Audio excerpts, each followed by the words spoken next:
The year 1933 did not just represent a collapse of the American banking system. It represented a fundamental recalibration of the American home. In the kitchens of the Great Depression, the line between waste and wealth was paper-thin. At the center of this survival strategy sat a modest, often tarnished tin can or a glass mason jar resting on the back of the coal-fired stove. This was the grease jar, a vessel of rendered fat that served as the silent engine of the household economy. When a pound of bacon cost 22 cents, nearly a tenth of a laborer's daily wage throwing away, the rendered drippings was considered a form of domestic treason. The practice of straining these lipids through cheesecloth was a primitive yet effective form of purification. Chemically, these animal fats provided a stable, high-calorie fuel source that was essential for a population performing grueling physical labor on limited rations. Unlike the vegetable oils that would eventually replace them, these saturated fats possessed a high oxidative stability, meaning they did not turn rancid easily in the heat of a non-refrigerated kitchen. The narrative of the grease jar changed following World War II, when a massive industrial shift steered the American public toward hydrogenated shortenings. Companies leveraged sophisticated marketing to label traditional animal fats as unclean or unrefined, favoring the modern, scientific appeal of vegetable-based alternatives. We now understand that this transition introduced trans fats into the American diet, which modern nutritional science has since identified as far more detrimental than the naturally occurring saturated fats of the ancestral pantry. For the Depression-era matriarch, however, the grease jar was more than a cooking medium. It was a seasoning agent for cast iron, a moisture barrier for baking, and a caloric bridge that made lean times bearable. This philosophy of total utilization extended from the fat to the very skeleton of the animal. During the early 1930s, the soup bone was a staple of the urban butcher shop, often sold for pennies or given away as a courtesy to regular customers.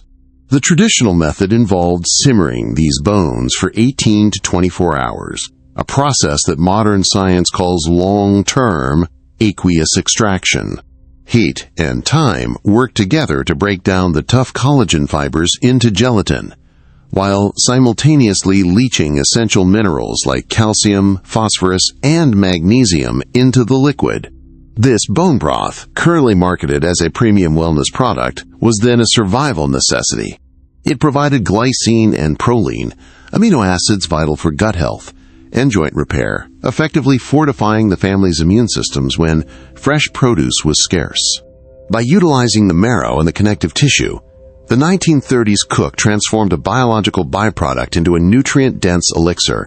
This was not merely stretching a meal. It was a sophisticated application of traditional chemistry, ensuring that the structural components of the animal were repurposed to maintain the structural integrity of the human body. In the landscape of 1930s America, the concept of a consumer was rapidly replaced by that of a repurposer. This transition was perhaps most visible in the very clothing that families wore. As the textile industry's prices remained out of reach for the average household, mothers looked toward the humble flour sack. The 50-pound bag of flour, costing roughly $1.50, held more than just the ingredients for bread. It contained several yards of high-quality, tight-weave cotton. Recognizing this shift in behavior, manufacturers like Pillsbury and Gold Medal engaged in a remarkable form of industrial empathy. They began printing their sacks with intricate floral, geometric, and toy patterns using water-soluble dyes.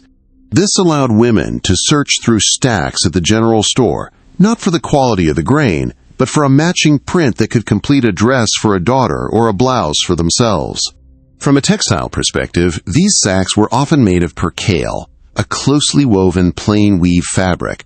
This construction was necessary to prevent the fine flour dust from escaping the bag, but it also meant the fabric was exceptionally durable and soft after the initial starch was washed away. Anthropologically, the flour sack dress became a badge of dignity rather than a mark of poverty. It represented a domestic rebellion against the scarcity of the era, where packaging waste was transformed into wardrobes. By 1937, it was estimated that millions of American women and children were clothed in what the industry called the fabric of the people. This was an early, forced adoption of zero-waste fashion, a concept that modern sustainability experts are only now beginning to institutionalize. However, the need for protection extended beyond the body to the very structure of the home. When coal and wood grew too expensive to maintain a steady fire, the American family turned to the most ubiquitous material available, the daily newspaper.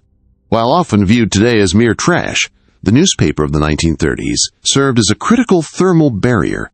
Families practiced a form of interior cladding, where layers of newsprint were pasted to the walls with a simple adhesive made from flour and water. Scientifically, this utilized the properties of cellulose, the primary component of wood pulp paper. Cellulose has a naturally low thermal conductivity, and when layered, it creates dead air spaces. In the study of thermodynamics, these pockets of stagnant air are highly effective at preventing convection, the process by which heat escapes through moving air currents. This ingenuity was applied even to personal footwear. Wrapping one's feet in newsprint before donning shoes was a common survival tactic for those who had to walk long distances in the winter. The paper functioned as a crude but effective thermal break, insulating the foot from the freezing soles of the shoes while simultaneously absorbing moisture. Even mattresses were stuffed with shredded paper to provide an extra layer of warmth beneath the body. These methods were born of necessity, yet they demonstrated a profound, intuitive understanding of physical science, the realization that even the thinnest layer of air, if properly trapped, could mean the difference between freezing and survival. The landscape of the 1930s was a canvas of survival, where the manicured lawn of the modern era would have been viewed as a wasteful, unproductive indulgence. Instead, the ground beneath one's feet was treated as a biological pharmacy and a secondary pantry. At the forefront of this green revolution was the dandelion, a plant that would later be vilified by the multi-billion-dollar herbicide industry of the 1950s. Before the mid-century obsession with monoculture grass, the dandelion was recognized for its staggering nutritional density. Gram for gram, these weeds provided significantly more vitamin A than cultivated spinach, and more vitamin K than nearly any other garden green. It's essential for bone health and blood clotting, during a time when medical care was a luxury. The young leaves provided the bitter phytonutrients necessary for stimulating digestive enzymes, while the roots, rich in a prebiotic fiber called inulin, were roasted to create a coffee substitute.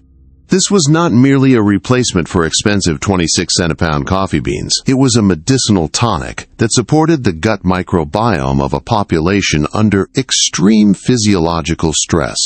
Beyond the roadside foraging, the 1930s saw the rise of the relief garden, the precursor to the better-known victory gardens of the 1940s. By 1934, federal relief agencies estimated that over 6 million families were tilling backyard plots and vacant city lots. The economics were undeniable. A 10-cent packet of seeds could yield 50 pounds of tomatoes or a winter supply of nutrient-dense squash. However, this movement faced surprising institutional resistance. Commercial agriculture lobbies and large-scale grocery chains pressured local governments to restrict home gardening, arguing that subsistence production suppressed market prices and threatened the stability of the formal economy. In several municipalities, families were actually fined for growing food in their front yards, a historical echo of the zoning battles seen in the 21st century. The message from the establishment was clear. Dependency on the industrial supply chain was a civic duty, even when that chain had effectively broken. The final layer of this verdant rebellion took place not in the soil but on the kitchen windowsill. Depression-era families understood a fundamental botanical truth that modern consumers have largely forgotten. Many common vegetables are biologically designed for regeneration. By placing the root ends of green onions, celery, or lettuce in a shallow dish of water, they tapped into the plant's meristematic tissue clusters of undifferentiated cells capable of rapid division and organ formation. This was the second life of groceries. A single bunch of scallions could be harvested and regrown 3 or 4 times, effectively tripling the value of a few pennies. This practice turned the kitchen into a laboratory of perpetual growth, ensuring that even when the pantry was bare, the windowsill provided a fresh, vitamin-rich garnish. This was the essence of the era's intelligentsia. Refusal to accept the finality of consumption, By observing the natural cycle of the plant kingdom, the families of the Great Depression bypassed the commercial market and secured their own nutritional sovereignty, one root and one seed at a time. When the butcher's scales tipped at 12 cents a pound for ground beef, the challenge for the Depression-era cook was multiplication. To feed a family of 6, a single pound of protein had to perform the work of 2. This was achieved through a culinary technique known as a pinode. While modern chefs use bread and milk to create the tender structure of an artisanal meatball, the survivalist of 1934 turned to rolled oats. By soaking oats in milk, the starch granules underwent gelatinization, expanding to form a matrix folded into the meat. This was not merely about volume, it was about moisture retention. When meat is heated, proteins contract and expel water, often resulting in a dense, dry loaf. The oat-based panade acted as a biological sponge, trapping those escaping juices within its fibrous structure. The result was a meal that was physically larger and nutritionally balanced, providing the slow-release complex carbohydrates necessary for sustained energia. Perfect marriage of frugal necessity and functional science. Preserving that food required an intimate understanding of the laws of thermodynamics. Before the hum of the electric compressor became the heartbeat of the American kitchen, the household revolved around the icebox, a heavy, insulated cabinet of wood and tin. The logic of the icebox was one of stratification. Because cold air is denser than warm air, it naturally sinks, creating distinct microclimates within the cabinet. A block of ice, delivered weekly for a few precious coins, sat in the upper compartment. The grandmother of this era was a master of this thermal map, placing the most perishable dairy and meats directly beneath the ice source, where the air was coldest and most humid. She understood that opening the door was a thermal leak that could cost the family its week's investment. Even the byproduct of this system, the melting ice, was treated as a resource. The cold water collected in the drip pan below was never discarded. It was used to water the kitchen garden or as a pre-chilled cleaning solution. This was the pinnacle of zero-energy management, a skill eroded by the arrival of electric refrigeration, which marketed convenience at the cost of mindfulness. Finally, for the scraps that escaped the icebox, there was the everything patha, perpetual soup, that simmered endlessly on the back of the stove. This practice, common in mining and farming communities, turned the kitchen into a site of continuous extraction. Every potato peeling, carrot top, and leftover bone was added to the simmering cauldron. From a microbiological perspective, the constant heat maintained the liquid above the danger zone for bacterial growth, typically staying near the simmer point of 180 to 200 degrees Fahrenheit.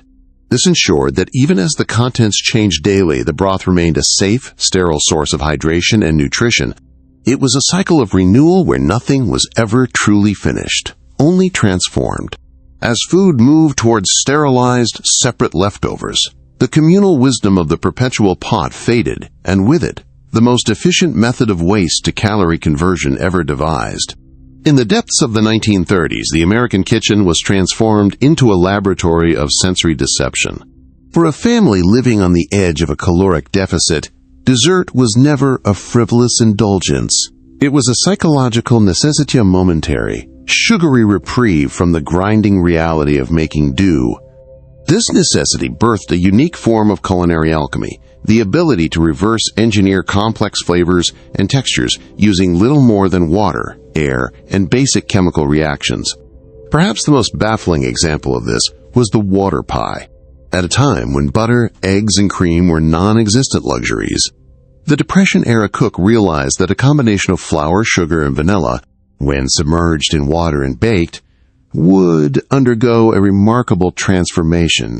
Let's see, scientifically, this is an exercise in the creation of a stable hydrocolloid.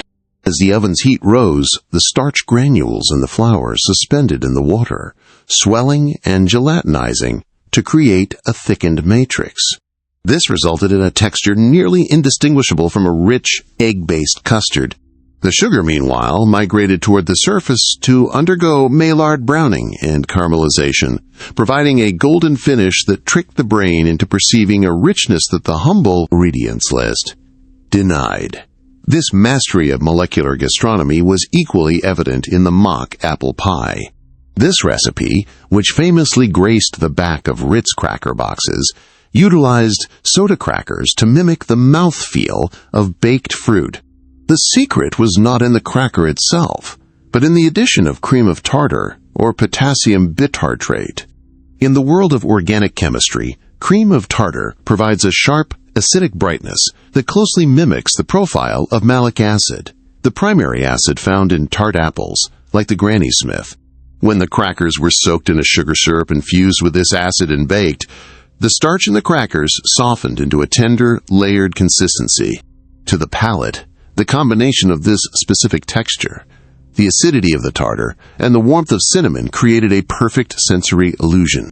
It was a profound testament to the fact that flavor is often a sum of chemical parts acidity, sweetness, and texture, rather than the presence of a specific whole ingredient.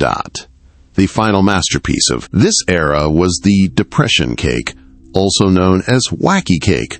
Lacking the fats and proteins of butter and eggs to provide structure and lift, bakers turned to a fundamental acid-base reaction that predated modern chemical leavening.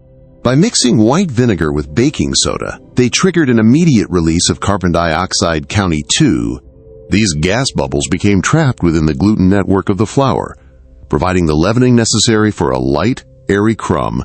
This method was so effective that many families continued to use it long after eggs returned to the shelves, noting that the resulting chocolate cake was often moister and more consistent than traditional recipes.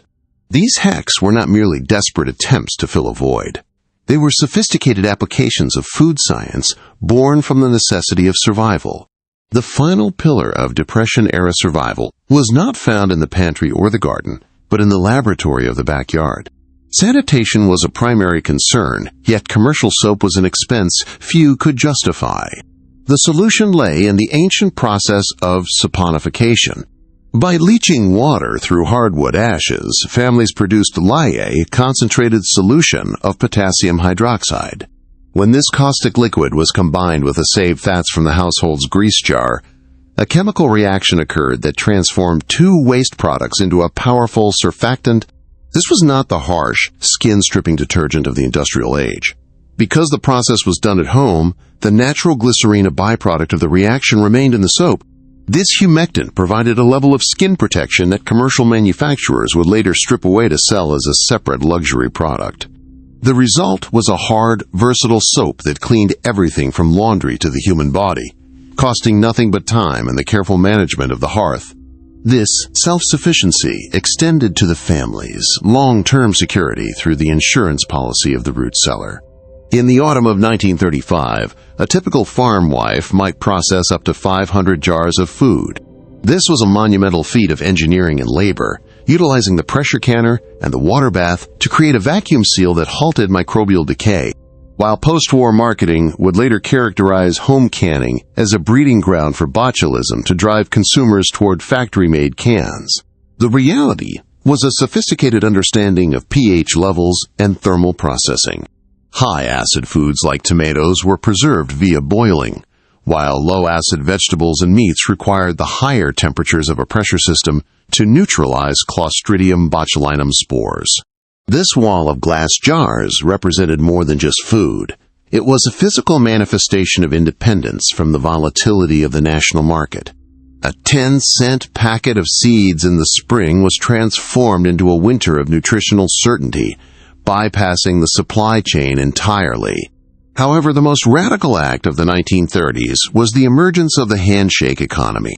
As currency evaporated, Americans returned to a sophisticated system of barter and mutual aid. A doctor might accept a brace of chickens in exchange for a home visit. A barber might trade a haircut for a bushel of corn. These were not primitive exchanges, but complex social contracts built on trust and the shared valuation of skill. By the late 1930s, this informal economy had become so effective that it drew the scrutiny of federal authorities. The IRS began to view barter as unreported income, cracking down on networks that allowed communities to thrive without the use of the dollar. This move underscored a profound tension: the government's need for a taxable, trackable economy versus the community's need for direct, local survival.